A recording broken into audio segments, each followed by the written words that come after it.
Nisibog sa pagpasaka og kaso ang babaeng reklamante batok sa usa ka lalaking kauban niyang pasahero sa modernized PUJ.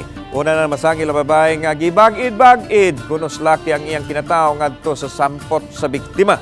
Samtang puno sa mga pasahero ang bus, nasayran gikumot sa babae ang buhi sa lalaki og nisumbong sa mga pulis. Sinundan nga nadakpan ang sabang suspect og gitanggong sa prisuhan diha sa may Inayawan Police Station. Yandam na unta sa kapulisan ang kasong acts of lascivious business patok sa lalaki apan.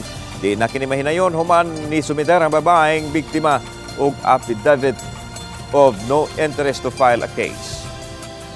Basta makita na mo nga nay pang-abuso nga nay tabo, andami mo tabang sa mga biktima, kababayinan, kabataan. Basta pero ang suspect na po siya katungon nga mo dipinsa siyang kagalingon. Ato na siya sa korte na siya katungon mo kuhag abogado o di siya ka-afford, tagaan siya sa gobyerno o libre.